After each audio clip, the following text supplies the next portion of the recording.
Bonjour à tous, aujourd'hui je vais vous présenter une entreprise d'excellence.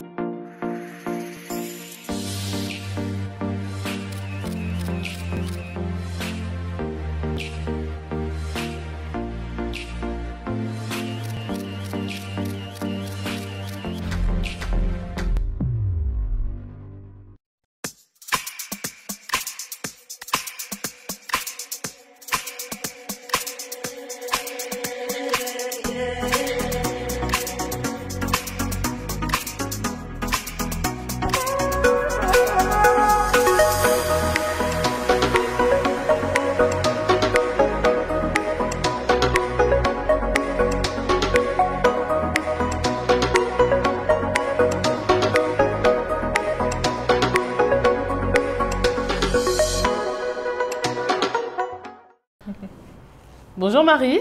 Bonjour Aminata.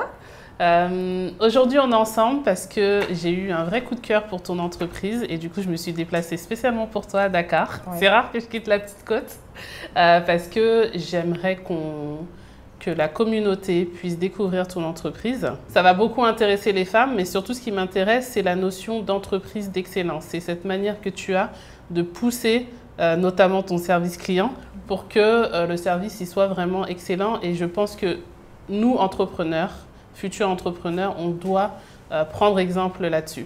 Alors avant d'aller plus loin, est-ce que tu peux te présenter? Oui, alors, mon nom est Marissi et je suis la responsable de MBR Studio, qui est un studio qui est ouvert depuis le 3 août 2019, donc ça fait juste 2 ans et demi que c'est ouvert. Et j'ai grandi à Dakar jusqu'à l'âge de 18 ans, puis j'ai émigré aux États-Unis où j'ai fait 20 ans. Et là, je suis de retour et voilà. De retour depuis quand, du coup, 2019? Depuis 2019. Ouais. Depuis 2019, je suis de retour, oui. Donc, tu as vécu 20 ans aux États-Unis. Tu étais comptable aux États-Unis. Et c'est quand tu es rentrée que tu as changé carrément de métier, d'orientation professionnelle. Comment ça s'est passé, en fait, ta transition professionnelle? Alors, juste pour dire un peu que je suis une passionnée de la beauté. J'ai toujours aimé tout ce qui est la beauté, le maquillage, les cheveux, depuis toute petite. Donc, mais mon père n'a jamais voulu que j'évolue dans ce domaine, en fait. Parce qu'il se disait que l'art ne nourrit pas son homme.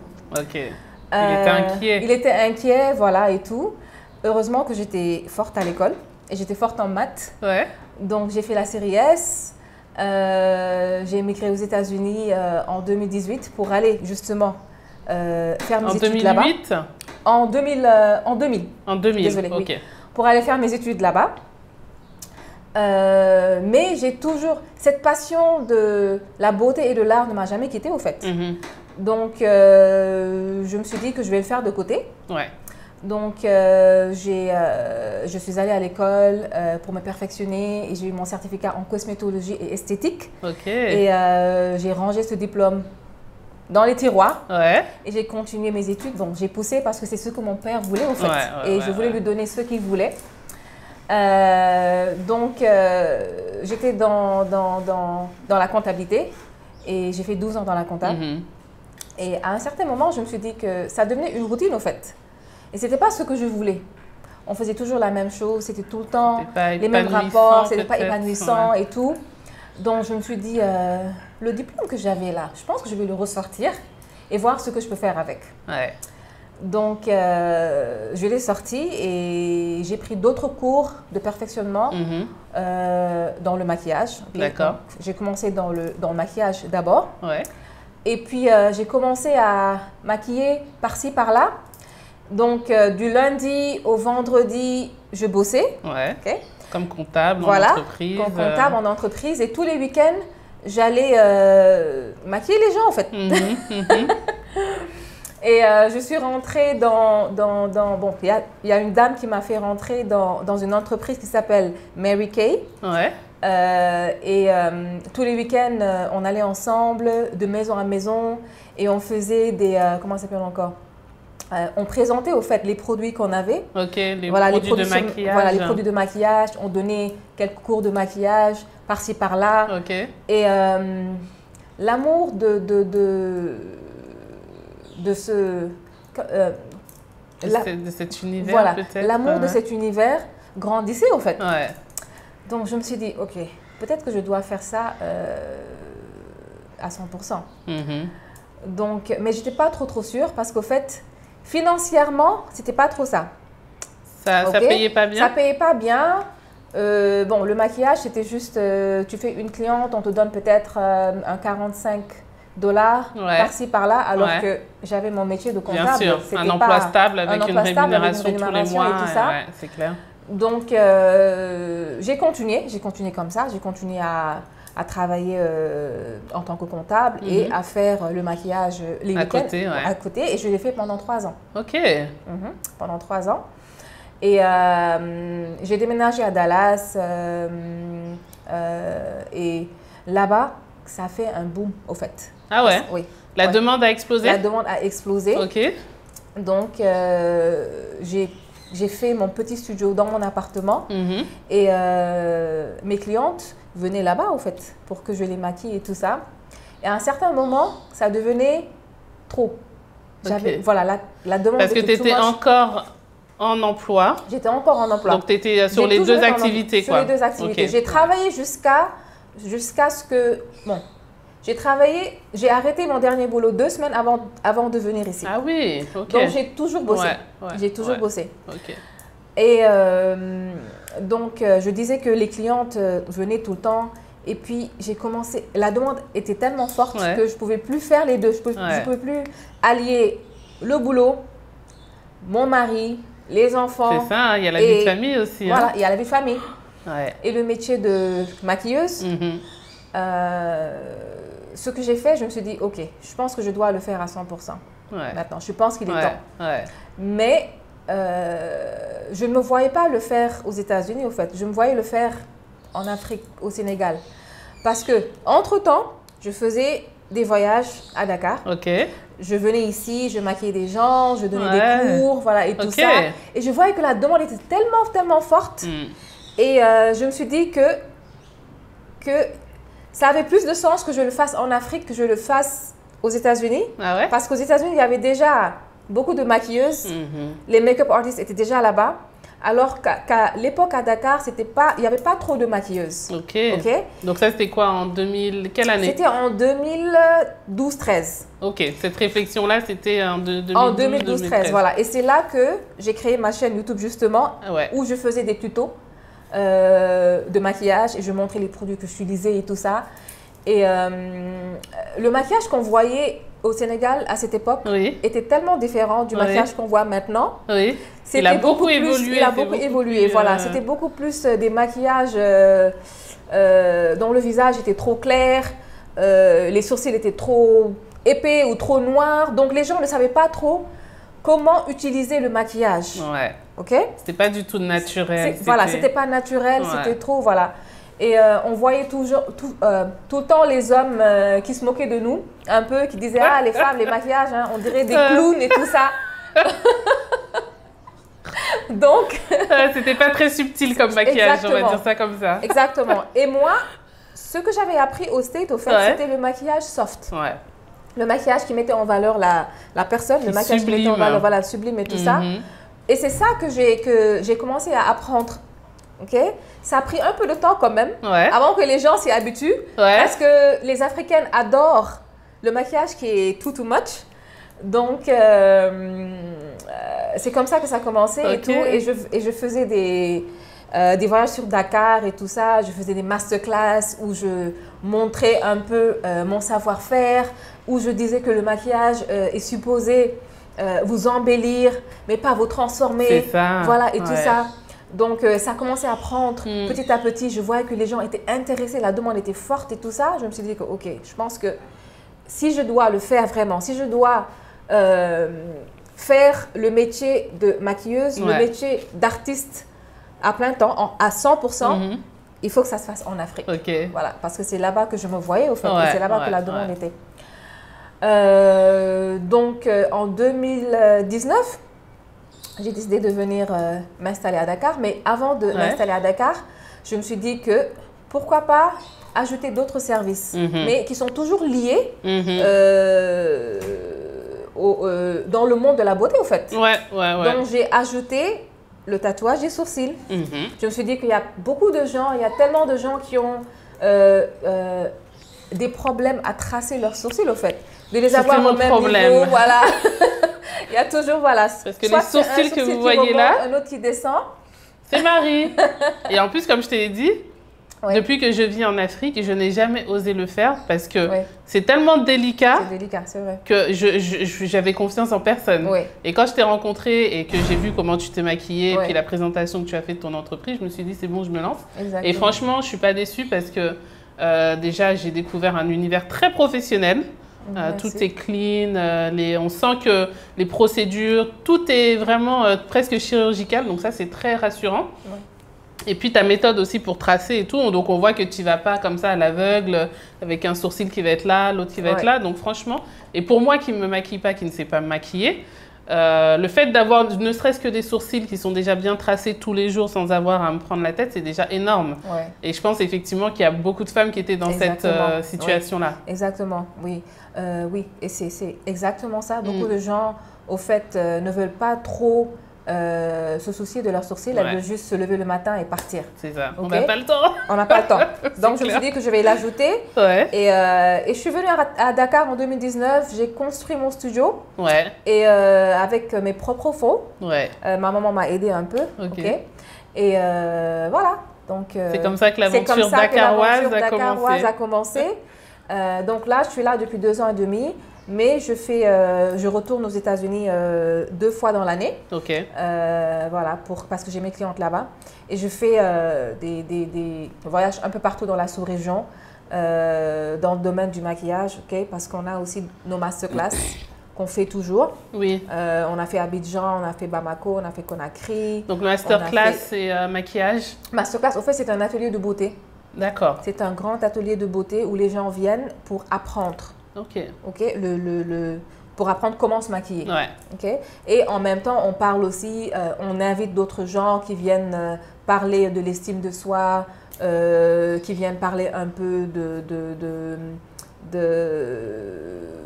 des produits cosmétiques. Voilà, donc voilà, donc j'invite des gens qui sont des femmes. Tout comme moi, africaines, de préférence, et qui ont créé leur propre marque, au fait, ou qui ont créé leur propre entreprise. Soit c'est du Made in Africa, ou soit c'est des produits qui viennent d'ailleurs. Mais le but, c'est de regrouper des femmes africaines entrepreneurs, au fait. Donc voilà, donc on fait je fais ces masterclass un peu partout, et on en profite pour parler d'autres choses comme l'estime de soi. Oui, parce que le maquillage, ça participe beaucoup. L'image, en fait, le maquillage, les vêtements et tout, ça participe à la confiance en soi. Il y a vraiment une grosse différence quand tu es maquillée, tu te sens beaucoup plus forte, plus rayonnante, plus puissante. Et moi qui ne me maquille pas souvent, quand je suis maquillée, justement, je ressens vraiment ça. Et j'aime beaucoup. Et je pense que c'est important de le faire. Parce que souvent, les femmes, ce que je remarque, c'est que les seules personnes qui ont un discours négatif sur elles-mêmes, c'est les femmes. Jamais j'entends un homme me dire « Ah non, je suis trop gros, je suis moche aujourd'hui, machin et tout ». Ils n'ont même pas le temps. C'est toujours les femmes. « Ah non, je suis pas belle, j'ai grossi, j'ai machin ». Et je pense que le maquillage et d'apprendre à s'occuper de soi-même, ça peut aider à rebooster la confiance. Donc, ce n'est pas juste l'apparence. C'est vraiment, le maquillage, c'est vraiment un outil en fait, de développement personnel. Pour moi, c'est la manière dont je le vois. Il faut pas... Ça ne doit pas devenir quelque chose derrière lequel on se cache. Tout à l'heure, tu parlais de transformation. Ça doit être juste sublimé, un visage qui est le nôtre. Et ça, ce n'est pas tout le monde, ce n'est pas toutes les maquilleuses aussi qui savent faire ça. Savent le faire, oui. Parce qu'il y a des maquilleuses, elles te transforment et tu ne te reconnais plus, en fait. Exactement. Tu vois? Donc, les masterclass, c'est un super concept. C'est un super concept, oui. Franchement, je comprends que ça marche, que ça cartonne autant parce qu'on a besoin, en tant que femme, de se réunir entre femmes et puis d'apprendre à se faire belle. Exactement. Tout simplement. Et c'est pas juste la beauté, au fait, parce que certaines femmes qui viennent, c'est des designers, par exemple des stylistes qui font des habits made in Africa. Voilà, donc c'est tout un ensemble. Parce que lorsqu'on parle de beauté, c'est pas que le visage, c'est pas que... Bon, il y a la beauté intérieure et c'est pour ça qu'on fait appel à ces coachs, justement, qui viennent nous parler de l'estime de soi. Il y a aussi la beauté extérieure. Donc, il y a l'habillement, il y a les bijoux, il y a le maquillage, il y a tout. Donc, c'est tout un ensemble. Il y a la coiffure. Donc, c'est tout un ensemble. Et voilà. Et je regroupe ces femmes qui viennent et qui parlent de leur entreprise, qui parlent de leur projet, qui partagent et aussi qui inspirent d'autres femmes aussi à vouloir faire la même chose. Super, voilà. super. Donc, c'est juste des événements de partage, en fait, entre femmes. Et voilà. Génial. Donc, il y a aussi des bijoux dentaires, blanchiment dentaire, extension de cils. Parce que ça, c'est pareil. Hein. Moi, c'est quelque chose que je ne confierais pas à n'importe qui. Ça me fait tellement peur, en fait. Et il y a des cours de maquillage, la formation aussi, maquillage, etc. Ok, super. Donc, pas mal de prestations. Tout est autour de la beauté. Tout est autour de la beauté. Tout tourne autour de la beauté. Et la raison pour laquelle j'ai regroupé ces services, au fait, c'est pour faciliter les gens. Faciliter les femmes. Oui. Parce que les sourcils, on les fait, on se réveille, on n'a pas besoin de les tracer tous les matins. Okay? Si on a déjà les extensions de cils, on n'a pas besoin de les mettre et de les enlever tous les jours. On l'a pour un bout de temps, disons 3 à 4 semaines. Okay? Le blanchiment dentaire, on a les dents qui sont blanches au moins pendant 1 mois, 2 mois. C'est pour les femmes comme pour les hommes aussi. Hein. On fait aussi le blanchiment dentaire pour les hommes. Effectivement, oui. Voilà, donc tout cela, c'est pour faciliter la vie. Le quotidien, quoi. Pour le quotidien, voilà, c'est juste ça. Et pour le moment, on se limite qu'à ça. Voilà, donc c'est juste ça. Et du coup, comment tu as recruté ton équipe, formé ton équipe? Parce que je sais que quand on s'était rencontrés à l'événement avec l'association Sounounette, tu avais insisté justement sur le service client. Ah oui. L'importance du service client. Donc j'imagine que, et j'ai compris même en contactant ton entreprise que tu l'appliquais. Et comment tu as fait alors? Parce que des fois, c'est ce qui est un peu difficile de trouver des gens qui sont professionnels et qui sont à la hauteur de tes exigences. Alors, donc moi, mon entreprise, je le vois comme une très grande entreprise, comme toutes les autres entreprises. Parce qu'au fait, dès que les gens disent salon de beauté, ils pensent que c'est juste un endroit où les gens viennent et partent, il n'y a pas de rendez-vous, rien n'est structuré, rien. Donc moi, je ne voulais pas que ça soit comme ça, au fait. Et vu que j'ai eu 12 ans d'expérience dans le Corporate America, donc j'ai eu cette, comment je peux le dire encore, j'ai eu cette habitude de tout faire avec excellence. C'est pas parce qu'on a un salon de coiffure que ça ne doit pas être structuré, voilà, et bien formé et tout ça. Donc, je me suis dit que avant de m'installer, au fait, la première chose que je me suis dit, c'est que je vais faire un site Internet.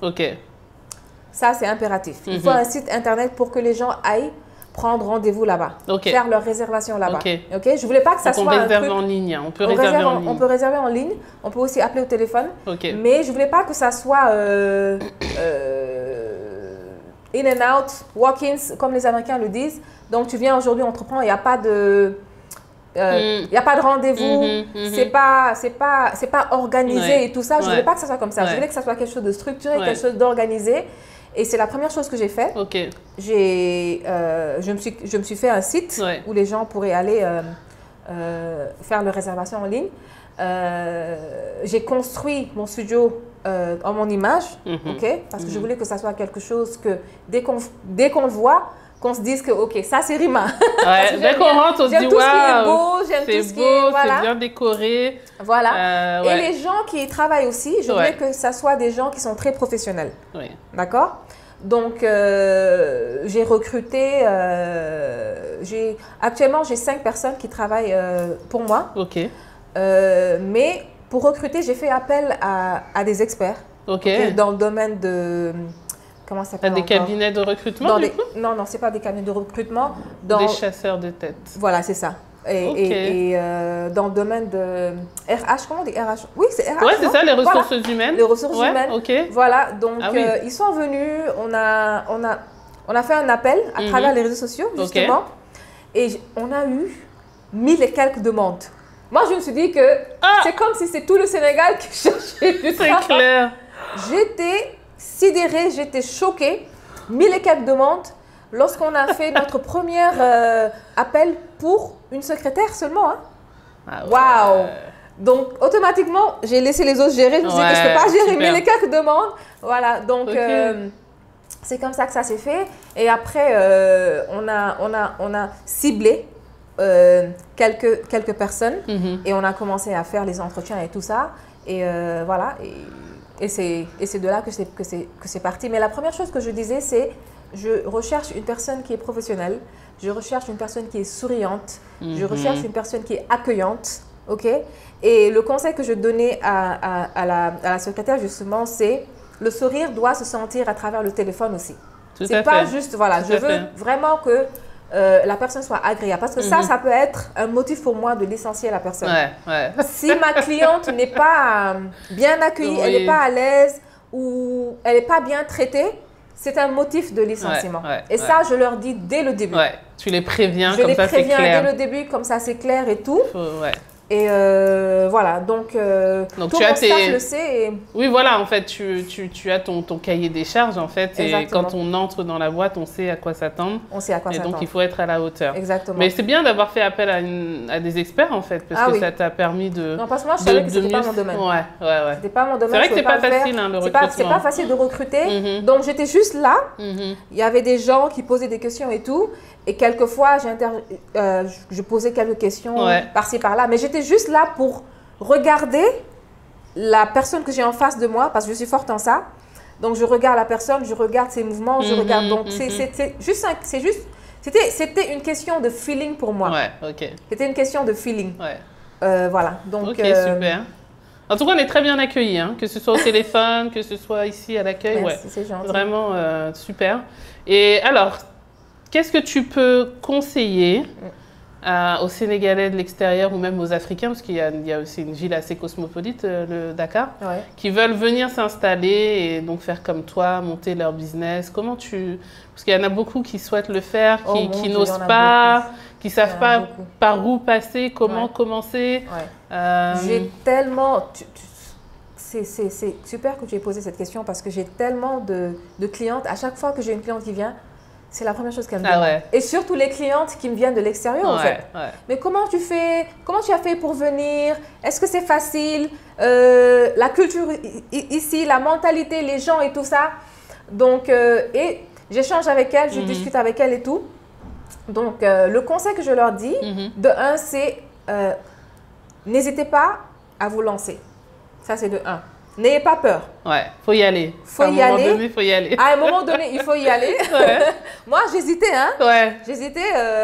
On en a parlé, d'ailleurs, lorsqu'on était là-bas. Je me disais que je ne vais jamais retourner en Afrique. Je veux mourir ici. Voilà. Et mon père me disait tout le temps, il faut rentrer, il faut rentrer. Je disais que non, je ne suis pas prête. Je ne veux pas rentrer. Je veux rester aux États-Unis. Parce que j'étais bien, j'étais à l'aise, ce n'était pas dans ma tête. D'accord. Mais à un certain moment, je me suis dit que on est bien, on est mieux chez soi, au fait. Et le déclic, ce qui a fait que j'ai voulu rentrer, c'est une fois quand je suis venue, je suis allée en ville, je marchais comme ça, j'ai regardé à gauche, à droite, je vois les gens qui parlent la même langue, les gens qui me ressemblent. Je vois, bon, c'était pas parfait, il y avait la saleté et tout ça, mais je me suis dit que, mais je suis chez moi. On est mieux chez soi, il n'y a rien. Et comme ça, je me suis dit que je vais rentrer. Ça y est. Donc, n'hésitez pas. Le conseil que je donnerais, c'est n'hésitez pas à vous lancer. Bien sûr, avant de vous lancer, il faut bien voir ce que vous voulez faire. Parce qu'en Afrique, on ne veut pas aussi venir s'installer comme ça sans pour autant avoir un plan, sans pour autant avoir un projet et tout ça. Donc, et un projet solide, d'accord? Mais n'ayez pas peur de vous lancer. Parce que moi, je pense que le futur, c'est l'Afrique, au fait. Parce qu'il y a tout à faire en Afrique. Il y a tout à faire. Il y a tout à faire en Afrique. Tout à faire en Afrique. On part au Sénégal, à Conakry, en Guinée, à Bamako.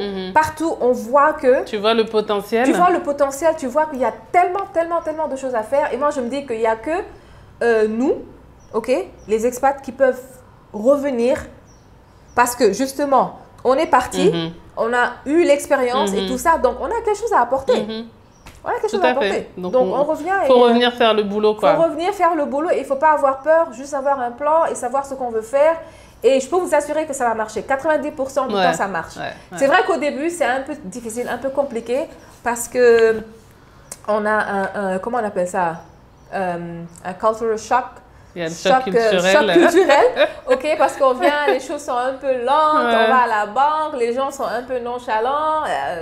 Bon, mais après, on s'y habitue. Ouais, c'est clair. Après, on s'y habitue. Après, on s'y habitue. Donc, n'ayez pas peur et venez. Venez. Merci beaucoup. Franchement, c'est très intéressant. Merci. On va mettre les contacts de ton entreprise. D'accord. Donc, le numéro de téléphone, compte Insta, etc. Comme ça, pour prendre rendez-vous pour les femmes, mais aussi les hommes. Ouais. Hein, c'est bien ça? C'est ça.